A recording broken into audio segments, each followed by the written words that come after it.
Okay,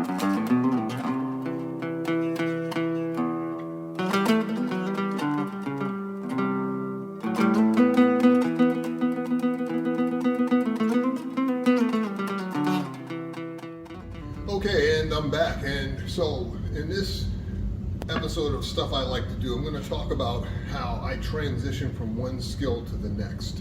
And I apologize for the background noise, but this is New York and it gets cold here. I got to have some heat, because I'm not trying to lose a toe. So, anyway, when you're moving with another person, one of the things that you always got to consider when you're training to develop your ability to control your body is control and overcommitment. Grandmaster Perkins, one of the things he was really adept at was controlling the over travel or overcommitment in his body. Meaning, whenever he made a movement, even if he missed, because he didn't move more than what was necessary, he was able to quickly recover. So it's not like he never missed. It's not like he never made mistakes. It was what he did about it. And, it was really brilliant. And that's because he understood the concept of being continuous. They talk about it in a lot of internal arts. Definitely the grappling arts have this concept, where, the motion is not just one move or one motion, but it's really one continuous flow from one reality or one technique to another, where it's very seamless as you transition. So one of the problems I see, again, in a lot of demonstrations, is not so much the technique that's being taught, it's what's not being said a lot of times by the person presenting it. And that's because the people presenting it, they got a lot of skill. You can't take nothing away from any of these guys out there doing these demos. I don't take nothing away from them, nor do I, poo-poo on their level of skill, because the people, at least that I follow online and watch online, they look very skilled. They would be a problem in a real fight. And the reason is not because of just their knowledge, but the way their body moves. And many of them, in my opinion, because they never say it, are not realizing that the reason why they're very proficient at what they do is because their bodies move very well. And one of the things you will notice with a lot of high-level martial artists, or even athletes in general, is this ability to transition from one skill to the next.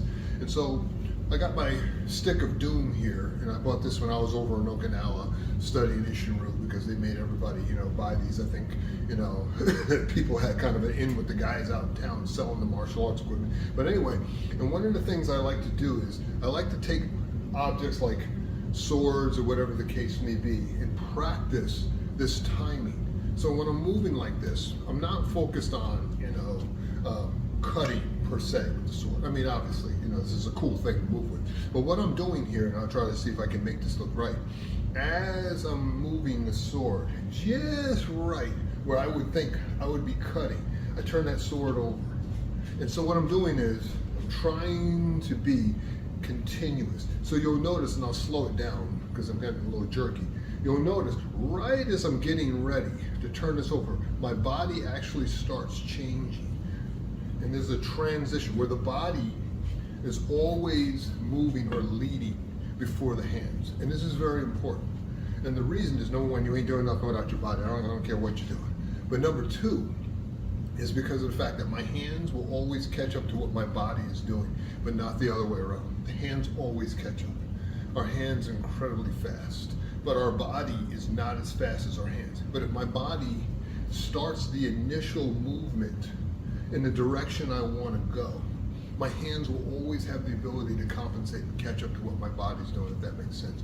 So as I'm moving back and forth, and I do different things, and I move in different positions, and try to mix it up and have a little fun with it, and also try not to hit myself with it, right? And so as I'm doing this, what I'm doing is just as I'm feeling where I would be striking, right there, you can see I'm already right there. So I'm kind of slowing it down and being a little more deliberate in what I'm doing. So you can see my body is actually starting the movement in the opposite direction or whatever direction I want to go before my hands are actually moving in that direction. And that's the transition I'm talking about. For anyone who's played like a musical instrument, especially like guitar, because it's, or violin, even though I got kicked out of violin class when I was in the 4th grade, but that's, another story. It's because it's such an asynchronous, as they call it, asynchronous type of skill, where the left hand is doing something different than the right hand, and somehow you're trying to sync it together. One of the hardest skills, once you get that down, for those who play any kind of musical instrument like that, is this idea of transitioning from one phrase or one chord to the next. And so it's the same concept. And so one of the things I was taught when I first started learning how to play guitar from my guitar instructor was, when you're picking your hand up and you're transitioning from one chord to the next, you want to already be changing the shape of your hand, almost moving it as you're transitioning into the chord you want to play next. In other words, you don't wait till you get there, then you place your hand and then you play the chord. You're already changing within the movement itself as you're transitioning from one chord to the next. So the same idea is going on here, whereas I'm going back and forth. If I want to hit over here on this angle, I'm already starting this motion as I'm transitioning to the next point.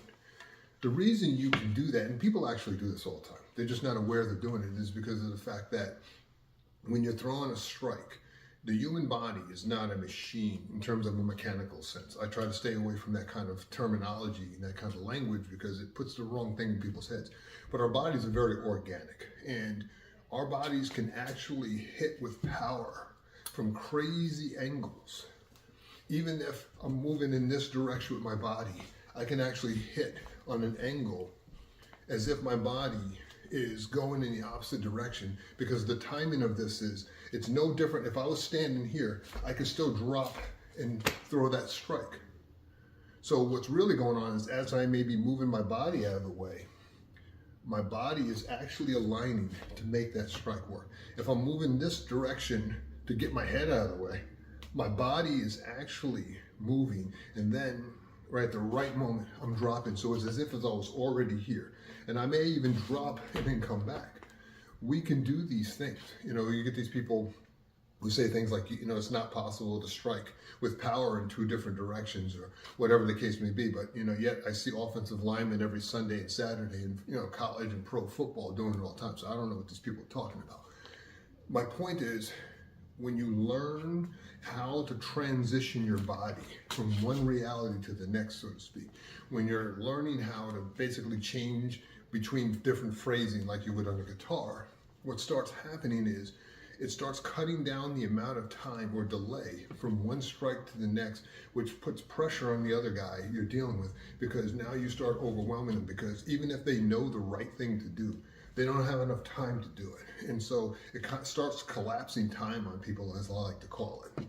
So hopefully I kind of enlighten you a little bit better, you know, with this example, because I do that a lot when I'm moving with people.